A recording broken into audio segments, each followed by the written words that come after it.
नमस्कार दोस्तों, आज हम लेकर आए हैं एक नया टॉपिक। अब इस टॉपिक में क्या होगा कि हम पढ़ेंगे रक्त। रक्त यानी ब्लड। ब्लड क्या होता है? हर किसी के अंदर होता है, ठीक है। अब उसी के बारे में आज हम विस्तार से पढ़ेंगे।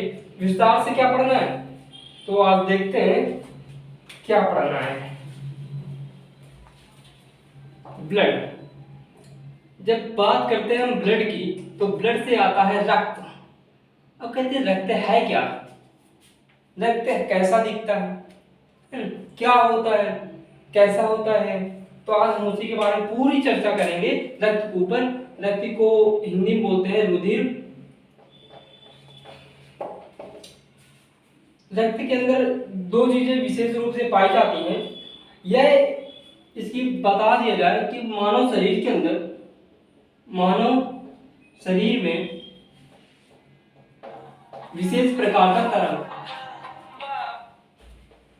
विशेष प्रकार का तरल होता है।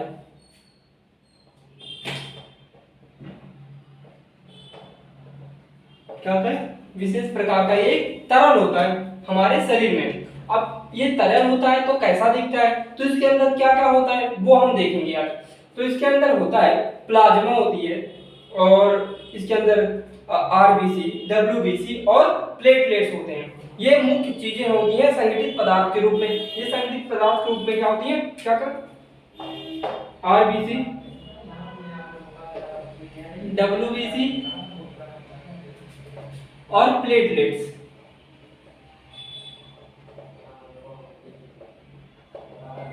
ठीक है, प्लेटलेट्स। अब ये तीनों चीज, इनका हिंदी नाम क्या है बोलो तो इन्हें इसे बोलते हैं इरिथ्रोसाइट। इरिथ्रोसाइट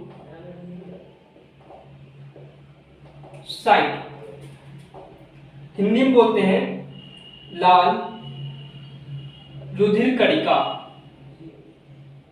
रुधिर कणिका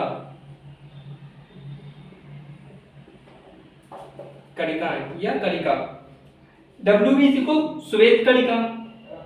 डब्ल्यूबीसी को बोलते हैं हम ल्यूकोसाइट। क्या बोलते हैं? ल्यूकोसाइट। ल्यूकोसाइट यानी श्वेताणु।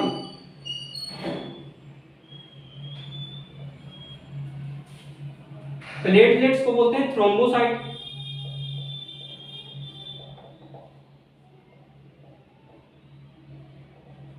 यानी पट्टिकाणु।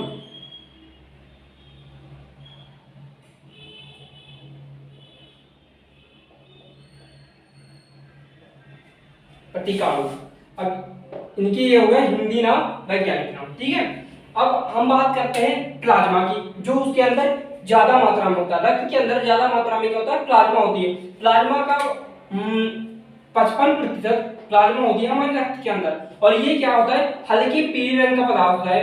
कैसा होता है? हल्के पीले रंग का होता है। जो प्लाज्मा होता है हल्के कितना पीले रंग का होता है। कौन? प्लाज्मा।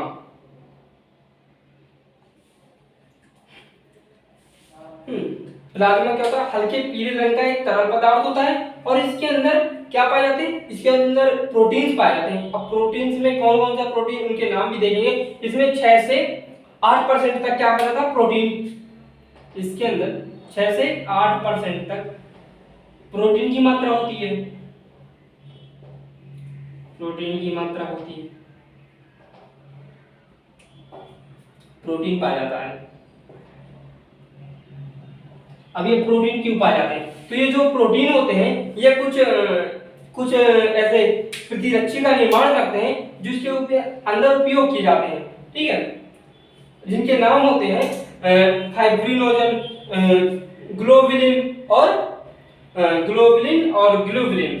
एल्ब्यूमिन, सॉरी, ग्लोबुलिन और एल्ब्यूमिन नामक क्या होते हैं? प्रोटीन पाए जाते हैं। इनके अंदर प्रोटीन पाए जाते हैं मतलब फाइब्रिनोजन,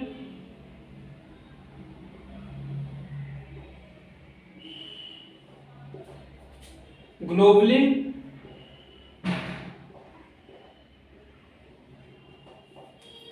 और एल्ब्यूमिन।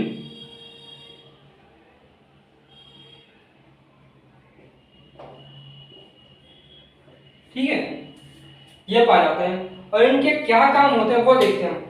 ये उनके अंदर किसके प्लाज्मा के अंदर होते हैं, और इन प्लाज्मा के अंदर होने के बाद इनका काम होता है, ये रक्त का थक्का बनाने का काम करता है। कौन? फाइब्रिनोजन रक्त का क्या बनाता है? थक्का बनाता है। अब कहोगे कि यदि शरीर के अंदर है तो ये तो पूरा शरीर को जमा देगा, क्योंकि पूरे शरीर में क्या है? रक्त ही तो बह रहा है। यदि हमारी नसें जाम हो गई तो हम तो मर ही जाएंगे। तो ऐसा नहीं है, क्योंकि ये यदि जमाने का काम करता है, क्यों? यदि फाइब्रिनोजन जमाने का काम करता है, और कब काम करता है? तो और ये क्या करते हैं, तो इसको रोकने के लिए भी होगा, क्योंकि यदि शरीर के अंदर होगा और ये पूरा शरीर जमा दिया तो आदमी तो बिल्कुल शांत है। तो ऐसा नहीं है, क्योंकि ये जब काम करता है, जब इसे क्या होता है, संदेश मिलता है कि आप तेरा काम आ गया, आप तू नहीं कर। क्या होता है, जब हम कहीं गिर जाते हैं तो हम छिल जाते हैं, जैसे छिल जाती है हमारी, या कहीं रगड़ गए तो छिल गया, तो छिलने के बाद हमें रक्त निकलने लगता है। कुछ समय बाद हम देखते हैं कि अपने आप सूख जाता है, सूख के पपड़ी सी बन जाती है, रक्त की थक्का जम जाता है। अब वो थक्का जमाने का काम होता है फाइब्रिनोजन का। ये क्या करता है, इस जाली का वो संरचना होती है, और ये जाकर पूरे ऐसे कट से लगा देता है। और क्या होता है, कभी कभी ज्यादा कट जाता है, चाकू लग जाती है, हथिया लग जाता है, ज्यादा कट जाता है तो रुकने का नाम ही नहीं लेगा। तो वहां पे यही जाता है, और बहुत सारे जैसे फाइब्रिनोजन होगा, प्रोथ्रोम्बिन होगा, थ्रोम्बिन हो गया, ये क्या करते हैं, जमाने करते हैं। जब भी कट लगा तो इनसे एक हार्मोन्स होता है, तुरंत संदेश पहुंच जाता है, करे वहां पर कट गया, जल्दी चल। तो जल्दी से ये लोग दौड़ते हैं और यहाँ पे जमने लगते हैं, और जमने के बाद रक्त का थक्का बन जाता है, जिससे मनुष्य बच जाता है, ज्यादा रक्त नहीं बह पाता। और जो ग्लोबुलिन होता है और एल्ब्यूमिन होता है, तो ग्लोबुलिन क्या करता है, ये हमारे प्रतिरक्षा तंत्र का निर्माण करता है। प्रतिरक्षा तंत्र बोल, तो प्रतिरक्षा तंत्र उसे कहते हैं जो बाहरी जीवों या माइक्रो ऑर्गेनिज्म या सूक्ष्म जीव बोलते हैं जिन्हें, वो क्या करते हैं, जब हमारे शरीर के अंदर हम दिन भर का जैसे खाना खाए, अब हम कहीं भी हाथ ऐसे थोड़ी ना धोते हैं कि एकदम मल के साबुन से ही धोएंगे, या हम सैनिटाइजर लगाएंगे, तो ऐसा हम कुछ नहीं करते। हम सिर्फ हाथ धोते हैं नॉर्मली, और वो हाथ धुलने पर भी हमारे हाथों में कीटाणु रहते हैं। अब उन्हें जब हम खाना के रूप में खाते हैं तो अब वो तो हमें नुकसान पहुंचाएंगे। तो इससे प्रतिरक्षा तंत्र बना होता है इन प्रोटीन्स का, और ये प्रोटीन प्रतिरक्षा तंत्र क्या करता है, उन्हें मार देता है। हमारे मुंह में एमाइलेज टॉयलिन नामक एंजाइम पाए जाते हैं, ये पहले खत्म कर देते हैं, फिर पेट में आंतररस मतलब जैसा रस पाया जाता है वो खत्म कर देता है। इस प्रकार ये नष्ट हो जाते हैं। अब हम बात करते हैं तो प्लाज्मा में के अंदर की और क्या क्या पाया जाता है, खनिज पोषण के रूप में और भी उसमें सीधे मिलते हैं, जैसे कि सोडियम हो गया, कैल्शियम हो गया, मैग्नीशियम हो गया, मैग्नीशियम बाइकार्बोनेट, क्लोरीन, मतलब ये सारी चीजें क्या पाई जाती है, हमारे प्लाज्मा के अंदर पाई जाती है। क्या क्या? सोडियम, कैल्शियम, मैग्नीशियम बाइकार्बोनेट और क्लोरीन, ये क्या प्लाज्मा के अंदर ही पाई जाती हैं। अब ये क्या है, ये पोषण है, ये पोषण पदार्थ है। यदि ये ना रही तो इनसे भी हमें बीमारी होती है, क्योंकि सोडियम की कमी होगी तो पता चला हमें घेंगा रोग हो गया है, कैल्शियम की कमी होगी तो कभी हड्डी वो कमजोर पड़ जाती है, मैग्नीशियम की कमी हो गई तो हमारे ये क्या होता है कि मैग्नीशियम और कैल्शियम की कमी के कारण हमारी हड्डी कमजोर और घिसने लगती है। जब व्यक्ति 30-35 से 40 की उम्र से नीचे जाने लगता है, 41-42-45 पर जाने लगता है, तो उसकी कैल्शियम और मैग्नीशियम की कमी होने लगती है, और जिसके कारण वो कहता है अरे पेट में कमर में दर्द हो रहा है, क्योंकि उसकी हड्डी जो घिसने लगती है, इसलिए उसे दर्द होने लगता है। अब आते हैं हम संगठित पदार्थ की, रक्त के अंदर संगठित पदार्थ कौन कौन से, तो वो तो हमने देख ही लिया कि आरबीसी, डब्ल्यूबीसी और प्लेटलेट्स है। अब इनका है तो इनका काम क्या है, तो जो डब्ल्यूबीसी होती है हमारे रक्त के अंदर क्या होता है, जो श्वेताणु या बोलते हैं कि ल्यूकोसाइट जो होती हैं वो हमारे सिर्फ रक्त के अंदर जो ल्यूकोसाइट होते हैं ये 45% होते हैं, या आप बोलते हैं कि लाल रक्त कणिका 45% होती हैं, और इरिथ्रोसाइट की संख्या मात्र ज्यादा नहीं होती, ये बहुत कम संख्या में पाए जाते हैं, और श्वेताणु, ठीक है, ये प्रतिरक्षा तंत्र का निर्माण करते हैं। और इरिथ्रोसाइट में इरिथ्रोसाइट यानी लाल रक्त कणिकाएं, या अन्य सभी कोशिकाओं की संख्या में अधिक होती हैं। सबसे ज्यादा कौन पाई जाती है? लाल रक्त कणिकाएं। हमारे शरीर के अंदर यदि सबसे ज्यादा कोशिकाएं पाई जाती हैं तो वो है लाल रक्त कणिकाएं। और उसके बाद एक तो इसकी संख्या कितनी होगी? कम से 50 से 55 लाख प्रति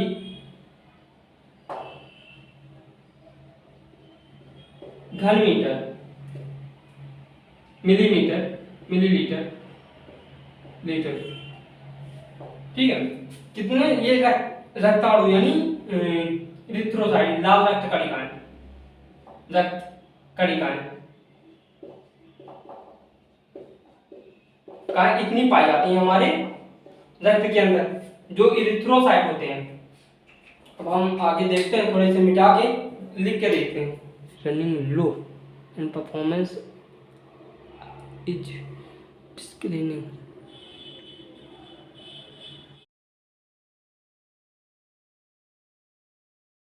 लो एंड परफॉर्मेंस इज डिक्लाइनिंग।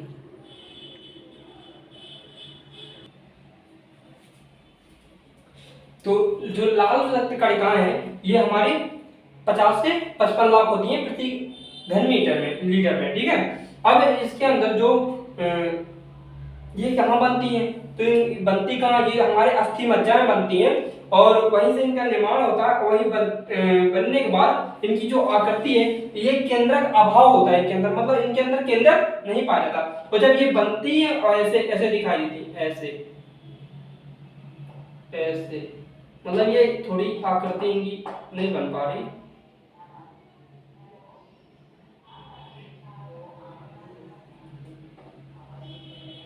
ऐसे इनके अंदर क्या होता है? केंद्रक का अभाव होता है। ये कौन? लाल रक्त कणिकाएं, रक्त कणिकाएं।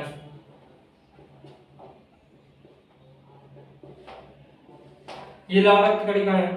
अब हम बात करते हैं क्या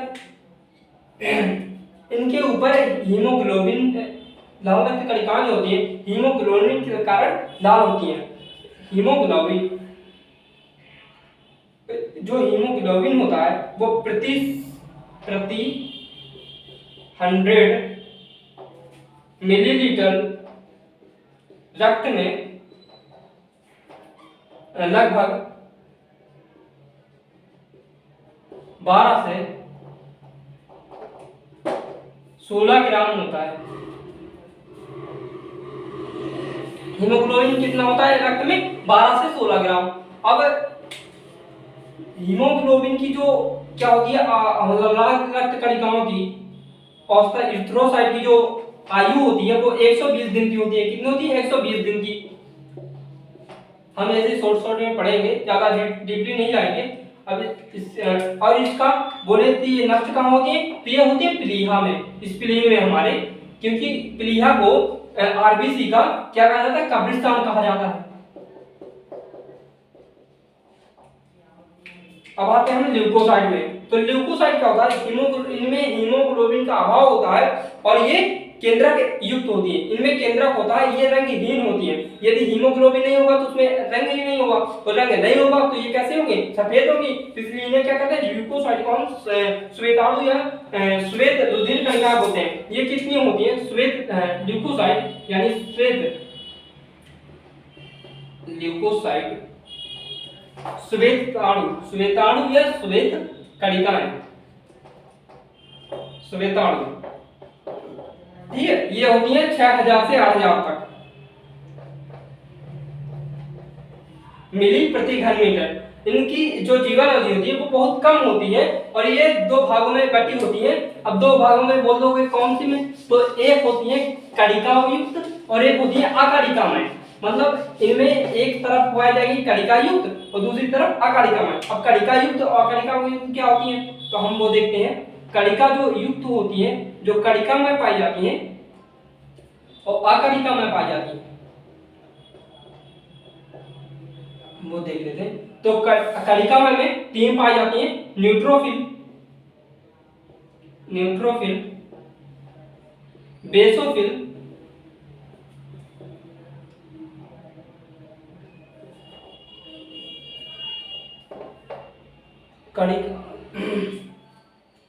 बेसोफिल, इओसिनोफिल।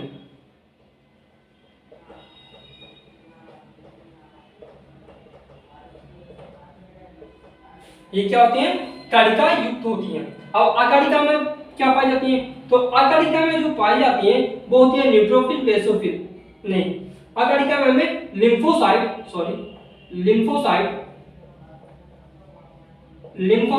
तथा मोनोसाइट,